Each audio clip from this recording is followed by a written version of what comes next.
ഇതിൻ്റെ അടിസ്ഥാനപരമായിട്ട് പ്രശ്നം ബ്രിട്ടാസും ഒക്കെ തെറ്റിദ്ധരിപ്പിക്കാൻ ശ്രമിക്കുന്ന ഒരു കാര്യമാണ് UPI ഫ്രീ ആണ് എന്നത് ഏറ്റവും വലിയ തെറ്റിദ്ധാരണയാണ്. Okay, UPI is not free. അതായത് നമ്മുടെ ആൾക്കാരുടെ ഒരു വലിയ പ്രശ്നമാണ് ഗവൺമെൻറ് എന്തെങ്കിലും ഫ്രീ ആയിട്ട്. ഗവൺമെൻറ്റിന് എങ്ങനെയാണ് ഒരു കാര്യം ഫ്രീ ആയിട്ട് തരാൻ സാധിക്കുക? ഗവൺമെൻറ്റിൻ്റെ എന്തെങ്കിലും പൈസ ഉണ്ടോ? ഇല്ല. നമ്മൾ കൊടുക്കുന്ന നികുതി എല്ലാവരുടെ വരുമാനം. അപ്പോൾ എങ്ങനെയാണ് നമുക്ക് UPI ഫ്രീ ആയിട്ട് കിട്ടുന്നത്? There is no free. കഴിഞ്ഞ കൊല്ലം മാത്രം UPIക്ക് വേണ്ടിയിട്ട് സർക്കാർ കൊടുത്തത് 3000 കോടി രൂപയാണ്.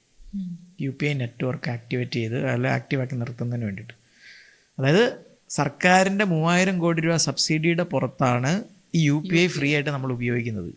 അപ്പോൾ ഇത് ഫ്രീ ആണെന്നുള്ള വാചകം ആദ്യം തന്നെ മാറ്റുക. തെറ്റാണ്. 3000 കോടി ഈ വർഷം ബജറ്റ് വെച്ചിരിക്കുന്നത് 2000 ശിഷ്ടം കോടിയാണ്. ഓക്കെ, അപ്പോൾ എന്തിനാണ് ഈ തുക എന്ന് ചിലപ്പോൾ ആൾക്കാർക്ക് തോന്നിയേക്കാം. UPI നെറ്റ്വർക്ക് എന്ന് പറയുമ്പോൾ ഇതൊരു വളരെ സെക്യൂരിറ്റി സെൻസിറ്റീവ് ആയിട്ടുള്ള ഒരുപാട് ഗ്രോത്ത് പൊട്ടൻഷ്യലുള്ള ഒരു സിസ്റ്റമാണ് UPI എന്ന് പറയുന്നത്. അപ്പോൾ ഇതിനകത്ത് സെർവറുകളുണ്ട്, ഡാറ്റാ സെൻറ്ററുകളുണ്ട്, ഇതിനകത്ത് ആപ്ലിക്കേഷനുകളുണ്ട്, ഇതിനകത്ത് പ്രവർത്തിക്കുന്ന ആൾക്കാരുണ്ട്. ഇതിന് വലിയൊരു ചിലവ് നടക്കുന്നുണ്ട്. നമ്മൾ ഓരോ പൈസ 1 രൂപയൊക്കെ നമ്മൾ ട്രാൻസ്ഫർ ചെയ്യുമ്പോൾ നമ്മൾ വിചാരിക്കും നമ്മൾ 1 രൂപ അയച്ചു, അതിനൊക്കെ 1 രൂപ കിട്ടി. It's very simple, nothing. ആർക്കും നമുക്കൊരു ചിലവില്ല. എന്തൊരു രസം. പക്ഷെ ഇതിന്റെ പുറകിൽ കാരണം സെക്യൂരിറ്റി വൾണറബിലിറ്റീസ്, ഓരോ ട്രാൻസാക്ഷന് പിന്നിലും ഇങ്ങനെ ഒരുപാട് layers of network protocol structures security ഇതെല്ലാം വെച്ചിട്ടാണ് ഈ സാധനം വർക്ക് ചെയ്യുന്നത്. And it's needs to upgrade and update every time. ഇത് അപ്ഡേറ്റ് ചെയ്തുകൊണ്ട് അപ്ഗ്രേഡ് ചെയ്തുകൊണ്ടൊക്കെ ഒക്കെ ഇരിക്കണം. ഇതിന് വലിയൊരു കോസ്റ്റ് ഉണ്ട്. ആ കോസ്റ്റ് കൊടുക്കുന്നത് സർക്കാരാണ്. എന്തിനാണ്?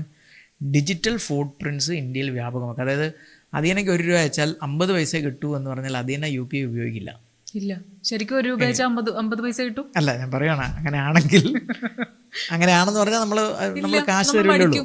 നമ്മൾ കാശില്ല തരുള്ളൂ. തീർച്ചയായിട്ടും അതെ. അപ്പൊ കടക്കാരോട് പറയണം, നിങ്ങൾക്ക് 100 രൂപയുടെ ഒരു സാധനം വിൽക്കുമ്പോൾ നിങ്ങൾക്ക് 100 രൂപ കിട്ടില്ല, പകരം 98 രൂപയെ കിട്ടുള്ളൂ എന്ന് പറഞ്ഞാൽ കടക്കാരൻ പറയാം അതൊന്നും വേണ്ട, നിങ്ങൾ എടുത്തോണ്ട് പോടെ ഈ സാധനം എന്ന് പറയും.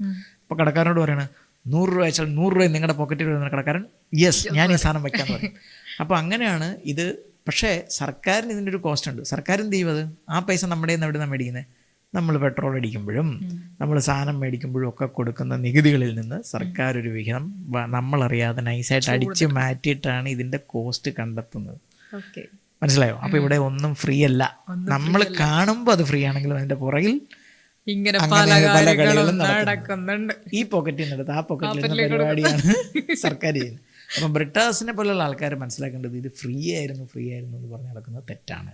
It was never free, it will never going to be free.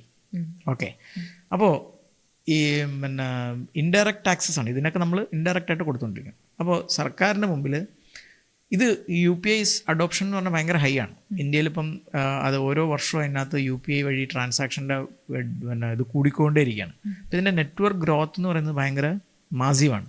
And UPI they are planning to extend to other countries also. ബോർഡറിന് ഔട്ട് ഓഫ് ബോർഡർ ട്രാൻസാക്ഷനും ഇതൊക്കെ യൂസ് ചെയ്യാൻ പോകണം. അപ്പോൾ ഇതിങ്ങനെ പോയാൽ ശരിയാവില്ല. ഇതിന് കൃത്യമായിട്ടുള്ള കണക്കുകളും കാര്യങ്ങളും വേണം. മാത്രമല്ല UPI സപ്പോർട്ട് ചെയ്യുന്ന ഒരുപാട് കമ്പനികളുണ്ട്. ഇപ്പം ഞാൻ പറഞ്ഞ GPay, ഫോൺപേ ഇങ്ങനത്തെ കമ്പനികൾക്കൊന്നും നിങ്ങളുടെ ട്രാൻസാക്ഷനിൽ നല്ല അവർക്ക് വരുമാനം ഇല്ല. ഇപ്പം ഞാൻ അതിനേക്ക് പൈസ അയക്കുന്നു 1 രൂപ, ഫോൺപേ വഴി അയക്കുന്നു, ഫോൺപേക്കൊന്നും അതിനകത്തൊന്നും കിട്ടുന്നില്ല. ഇല്ല, കാരണം അതിനേക്ക് 1 രൂപ കിട്ടി, ഞാൻ അയച്ചിട്ട് അതിനകത്തൊന്നും കമ്മീഷൻ എടുക്കാൻ അവർക്കില്ല. പക്ഷേ അവരതിനകത്ത് കുറേ സാധനങ്ങൾ സർവീസസ് കൊണ്ട് ക്ലബ് ചെയ്തിട്ടുണ്ട്. ഇപ്പം നിങ്ങൾ UPI വഴി Paytm വഴി ഇപ്പം ഞാൻ ടിക്കറ്റ് എടുത്തു, ഒഡീസിക്ക് ടിക്കറ്റ് എടുത്തു, 300 രൂപ എനിക്ക് ഡിസ്കൗണ്ട് കിട്ടി.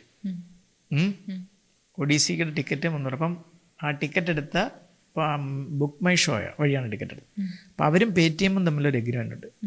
അപ്പോൾ Paytm വഴി ആൾക്കാരെ ബുക്ക് മൈ ഷോയിലേക്ക് കൊണ്ടുവരുന്നതിന് ബുക്ക് മൈ ഷോ Paytmന് ഒരു കമ്മീഷൻ കൊടുക്കും. ചിലപ്പോൾ അതൊരു 500 രൂപ ആയിരിക്കും.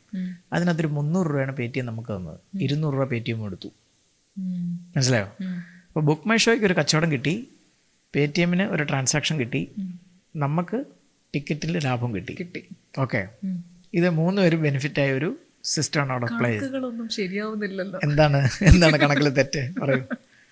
എല്ലാവർക്കും ലാഭം ഉണ്ടായി. അപ്പം ഓൾറെഡി എന്താണ് ഈ പൈസ യഥാർത്ഥ പൈസയല്ല നമ്മുടെ നിന്നൊന്നും മേടിക്കുന്നത്. അപ്പോൾ ഇനി ഈ ബ്രിട്ടാസ് പറയുന്ന ഒരു പരിപാടി, നമ്മൾ നേരെ അവിടെ പോയി ടിക്കറ്റ് എടുക്കാൻ പോവാം. അപ്പോൾ നമ്മളോട് നിങ്ങൾ കാശ് തന്ന് ടിക്കറ്റ് തരുന്നുണ്ട്, നിങ്ങൾ കുറച്ച് തന്നാൽ മതി എന്ന് അവർ പറയുമോ? പറയില്ല. ഇല്ല. അപ്പോൾ കാശ് കൊടുത്ത് ടിക്കറ്റ് എടുക്കുന്നവൻ ആരായി?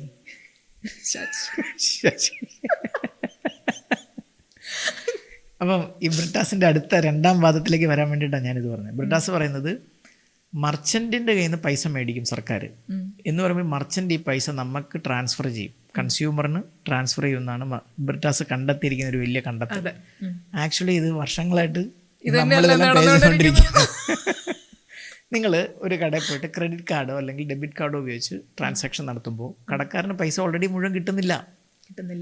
ഡെബിറ്റ് കാർഡിലും ക്രെഡിറ്റ് കാർഡിൽ കൂടുതലാണ് ട്രാൻസാക്ഷണൽ ചാർജസ് എന്ന് പറയുന്നത് കൂടുതലാണ്. ഇപ്പം നിങ്ങൾ 100 രൂപയുടെ ഒരു സാധനം ക്രെഡിറ്റ് കാർഡ് വഴിച്ച് മേടിച്ചാൽ കടക്കാരൻ്റെ 96 രൂപയൊക്കെ കിട്ടുള്ളൂ. 4 രൂപ ആരൊക്കെ കൊണ്ടുപോകും? റുപ്പേ കൊണ്ടുപോകും, ബാങ്ക് കൊണ്ടുപോകും. പിന്നെ റുപ്പയും ബാങ്കും ഇത് അടിച്ചെടുക്കും ഈ പൈസ. അതാണ് ഇൻ്റർചേഞ്ച് റവന്യൂ എന്ന് പറയുന്നത്. ബാക്കി 95 രൂപ 96 രൂപ കടക്കാരന് കൊടുക്കും. ഇനി ഡെബിറ്റ് കാർഡ് ആണെങ്കിൽ അത് 98 രൂപ കടക്കാരന് കിട്ടും. 2 രൂപയെ പോകുള്ളൂ. കാരണം ഡെബിറ്റ് കാർഡിൽ റിസ്ക് കുറവാണ് എന്ന് പറഞ്ഞാൽ നിങ്ങളുടെ കയ്യിലുള്ള പൈസയാണ് നിങ്ങൾ ചിലവാക്കുന്നത്. ക്രെഡിറ്റ് കാർഡിൽ നിങ്ങൾക്ക് ഇല്ലാത്ത പൈസയാണ്. അപ്പോൾ അവിടെ ബാങ്ക് ഒരു ലയബിലിറ്റി റിസ്ക് എടുക്കുന്നുണ്ട്, അതിന് ചാർജ് കൂടുതലാണ്. പക്ഷെ കച്ചവടക്കാരനോട് പറയുന്നത് എന്താണ്? കാശില്ലാത്ത ഒരുത്തൻ്റെയും കൂടെ കച്ചവടം ഞാൻ നിനക്ക് തരികയാണ്. കടക്കാരനോട് അതാ പറയുന്നത്. കടക്കാരന് കൊടുത്തിരിക്കുന്ന വാഗ്ദാനം. ഇവൻ എനിക്കിപ്പോൾ ഒരു ഷൂ ഉണ്ട് ഒരു കടയിൽ, എനിക്കത് മേടിക്കണം. 5000 രൂപയാണ് ആ ഷൂവിൻ്റെ വില. എൻ്റെ കയ്യിൽ കാശില്ല. ഞാൻ പറയാം എന്നാൽ പിന്നെ മേടിക്കാം. അപ്പം ഞാൻ പറയണ ക്രെഡിറ്റ് കാർഡ് വേണം, ഈ ക്രെഡിറ്റ് കാർഡ് വെച്ച് മേടിക്കൂ, പിന്നെ പൈസ 50 ദിവസം കഴിഞ്ഞ് തന്നാൽ മതിടാ, നീ പോയി മേടിക്കട്ടെ. 50 ദിവസത്തിനകത്ത് നീ പൈസ തന്നാൽ നിനക്ക് 1 രൂപ എക്സ്ട്രാ തരണ്ട. മാത്രമല്ല 5000 രൂപയുടെ ഷൂ അവിടെ നിന്ന് മേടിക്കാൻ ഞാൻ നിനക്കൊരു 10 രൂപ ക്യാഷ് ബാക്കും തരും. അതാണ് ഈ ക്യാഷ് ബാക്ക്. ഈ ക്യാഷ് ബാക്കിനെ പറ്റി എനിക്ക് അറിയേണ്ടത്. അപ്പൊ നമ്മൾ വിചാരിക്കും എടാ ഇത് കൊള്ളാലോ. അപ്പൊ കടക്കാരൻ ഇങ്ങനെ അവിടെ നോക്കിയിരിക്കുക, ഇവ മേടിക്കുമോ മേടിക്കില്ല. അപ്പൊ കാശ് വെച്ചാണ് ഈ ട്രാൻസാക്ഷൻ നടക്കുന്നതെങ്കിൽ ആ കടക്കാരൻ ആ കച്ചവടം കിട്ടാൻ ഒരു സാധ്യതയില്ല. പക്ഷെ ഈ ക്യാഷ് ബാക്ക് കൊടുക്കുന്നത് കൊണ്ടോ? അതാ ഞാൻ പറയാം, ഇതിലേക്ക് വരാം. അപ്പൊ ഞാൻ ആ കട കയറി എൻ്റെ ക്രെഡിറ്റ് കാർഡ് കൊടുക്കുന്നു, 5000 രൂപയുടെ ഷൂ മേടിക്കുന്നു അല്ലേ. അപ്പൊ കടക്കാരൻ്റെ കയ്യിൽ നിന്ന് എത്ര രൂപ ബാങ്ക് ഈ ട്രാൻസാക്ഷൻ വഴി ഇവരെടുത്തു? 5000 രൂപയ്ക്ക് കടക്കാരൻ ഒരു 4800 രൂപ കിട്ടിയുള്ളൂ. പക്ഷെ 4800 രൂപ കിട്ടി കടക്കാരന്. അല്ലെങ്കിൽ ആ ഷൂ അവിടെ തന്നെ ഇരുന്നേനെ, കച്ചവടം നടന്നു. ഓക്കെ, 200 രൂപ കടക്കാരൻ്റെ നിന്ന് പോയി നോക്കിയാ ട്രാൻസാക്ഷൻ ചാർജ് ആയിട്ട്.